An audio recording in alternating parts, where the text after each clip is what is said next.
say it's not, it hasn't been a huge sort of overhanging thing. I mean, I think. So I don't feel like a carer, and I don't feel like I'm a sort of, have a sort of huge support role. I mean, I suppose there's an element of it'd be nice for her not to do it, and I suppose she's tried one or two things about trying to kind of how do you discourage yourself from doing, from pulling hair out. And part of the thing about the hair extensions, I suppose, wasn't just the cosmetic thing, but it actually makes it more difficult to kind of get at your hair. So I don't know how well she thought that worked, but I would like, I would like her not to, have the kind of compulsion, and I think she would. But I don't think she's probably looked on the internet, but she hasn't, I think, pursued any kind of therapeutic approaches. She hasn't kind of gone to any kind of clinical. I'm not even sure what kind of clinical things there are, but I don't know whether it's sort of hypnosis or any of those things are actually offered. But, it can help for some people, yeah. Everybody's very different, aren't they? Yeah. I wonder, kind of throughout your life together, were there other points where you think it's got much better or much worse, or? I think it does. I think it does kind of come and go a bit. In a sense, I suppose I can see sometimes as she's sort of playing with hair, and I think it's partly probably stress related, but I think there probably is a thing that she will do more if she's feeling stressed.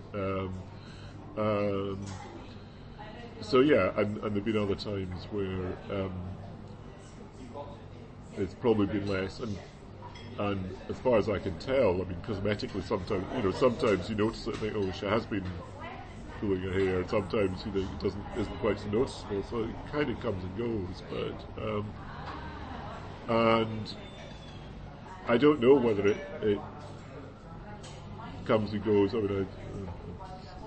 Embarrassing wish that I don't know, but at particular times of the month, she's quite affected by kind of hormones in terms of things like premenstrual syndrome and so on. So and gets quite has had quite bad migraines, for example, around the period. So it wouldn't surprise me if it kind of comes and goes in terms of different times of the month, but I couldn't swear whether it does or it doesn't. You mentioned the wedding.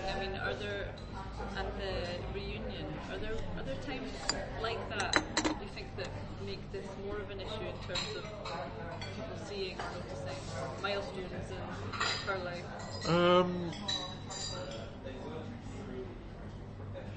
I think she would probably be more conscious at kind of, let's say, big social occasions. But I say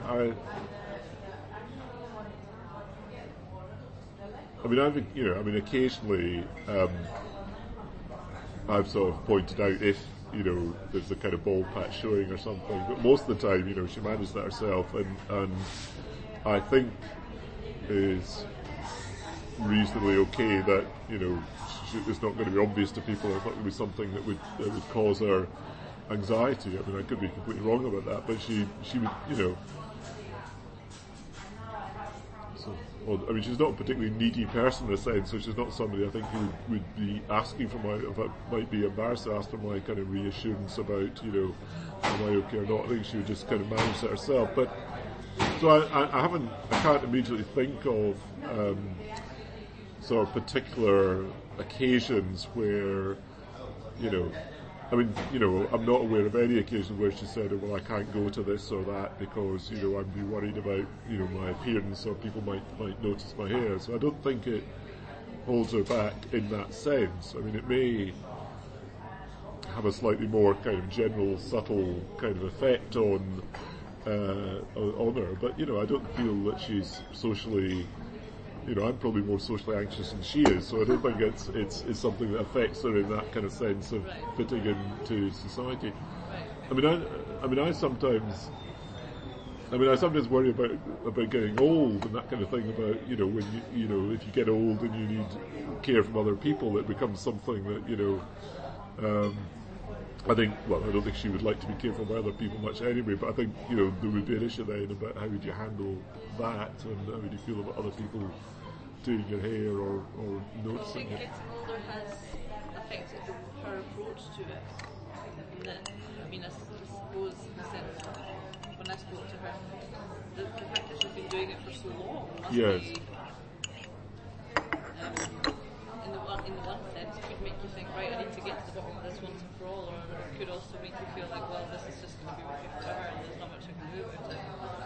Well,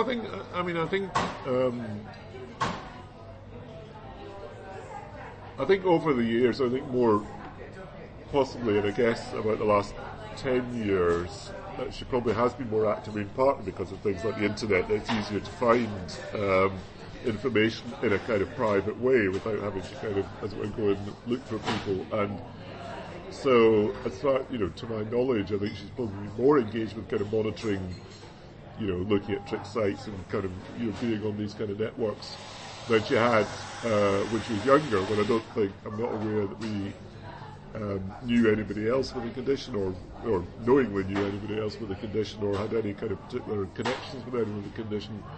And I don't think she as it were, did anything other than try to sort of self-manage it and to some extent kind of stop herself from doing it. I mean, I suspect she probably doesn't think, in a sense, that you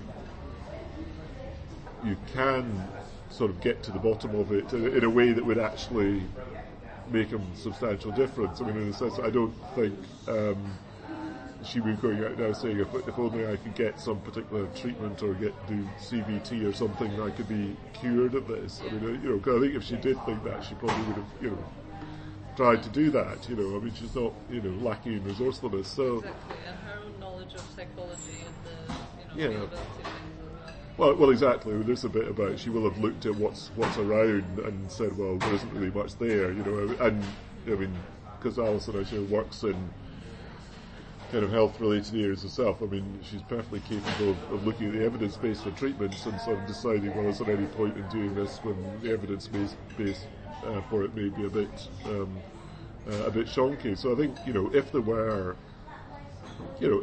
a pill or if there was sort of some accredited therapy that suddenly became available that said, if you do this, then there's a very good chance that your condition will disappear or be substantially alleviated. I think she probably would go for it, but I don't think she's kind of ceaselessly kind of looking for it. I think she probably also does think about, the kind of causal factors. And I think some of those, and I suppose like a lot of these kind of conditions, it's probably a mix about, genetic susceptibility and environmental triggers and all that sort of stuff. And I think some of it, does relate to her relationship with her mother. And I think there's issues there which I think, she's kind of worked through for herself around, that was quite a different relationship, and some of it was around her hair. I mean, that was one of the kind of things. So, in a way, it's not surprising that, if I mean, I don't know the science of this, but if you think of a propensity to some kind of obsessive or compulsive behaviour, then think, how's that going to manifest itself? It's probably not surprising that that's how it manifested itself in Alison's particular case. And she does have a slightly obsessional. Well, I don't mean she's not particularly OCD in relation to other things, but she can get very focused on things. So Perfectionism, kind of a perfectionist trait. Yes. Very common in Really? people with it. Yeah. It's supposed similar to anorexia and Uh-huh. control and perfectionism. Yeah. So, Although in some ways, I mean, she did have issues with her mother about her weight as well, which didn't kind of manifest itself in anorexia or any kind of eating disorder. But I think, the hair did seem to be in her childhood a particular thing, and there was a bit about generally her mother controlling her appearance, which and there